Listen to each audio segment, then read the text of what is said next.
अब केरल का निचला भाग और तमिलनाडु का निचला भाग, इसको हम त्रावणकोर कहते हैं।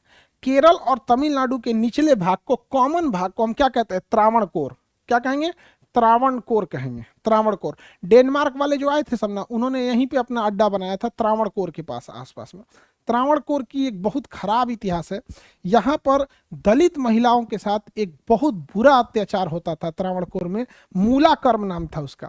जो दलित महिलाएं होती थीं, उन्हें कपड़े पूरे पहनने नहीं दिया जाता था, बल्कि उन्हें अपना स्तन खोल कर रखना था, क्या, ताकि वो पता चल सके कि वो दलित हैं।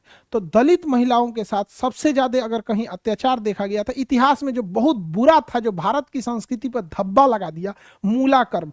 तो दलित महिलाओं को अपना स्तन नहीं ढकना था, ताकि पता चल सके कि वो दलित है। और यदि वो अपना स्तन ढकना चाहती थी तो उसे टैक्स देना होता था, जिस टैक्स का नाम था मूला कर्म। छोटी लड़की को कम टैक्स, बड़ी महिला को ज्यादा टैक्स देना होता था। इतना बुरा अत्याचार हुआ था यहाँ पर।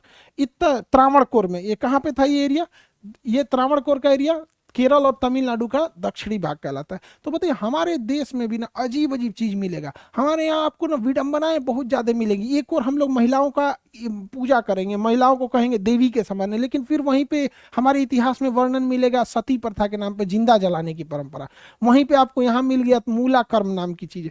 बताइए, मूला कर्म कितना खराब था यहाँ पर।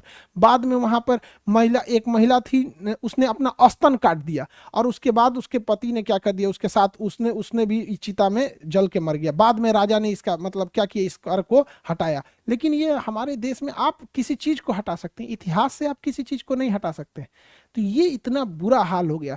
दलितों के साथ जितना गुजरा है ना, वही बर्दाश्त कर सकते थे। दूसरे के साथ गुजरा रहता तो कब का लोग गुजर गए रहते वहां पे। आज भी आप देखिएगा ना, तो जो शहरी क्षेत्र है तो उसमें तो दलित और SC ST OBC का बहुत अंतर नहीं है। यहाँ दिल्ली मुंबई में आइएगा तो पता नहीं चलता है कौन क्या है। यहाँ लोगों को काम से मतलब है, भाई मेरा काम करके दो, तुम किसी भी कैटेगरी के रहोगे। हाँ, खाना अच्छा बनाते हो, तुम SC ST OBC कुछ भी हो, तो मेरा खाना बना दो। समझ में आ गया? लेकिन गाँव में, अरे खाना बनाओगे, कौन जात के हो, कौन धर्म के हो, ये थोड़ा सा ज्यादा होता है। रूरल एरियाज में ज्यादा होता है, शहरी क्षेत्र में थोड़ा सा इसमें कम है। तो त्रावणकोर का इतिहास बहुत खराब है। समझ में आ गया कि नहीं आएगा? इतना ना दलितों को सताया गया है कि आप अगर किसी बड़े जाति से पूछेगा तुम्हारा जाति कौन है, तो शान से बोलेगा। और अगर किसी छोटे SC ST को कहेंगे कि किस जाति की हो, तो पता नहीं क्यों वो अपना जाति बताने में ना संकोच करता है, जबकि उसको जाति के आगे मूल निवासी जोड़ देना चाहिए। अगर कोई कहता है कि हम चमार जाति से, तो बोल देना चाहिए चमार जाति मूल निवासी। रीजन क्या है कि ज्यादातर द्रविड़ भारत वाले आदिवासी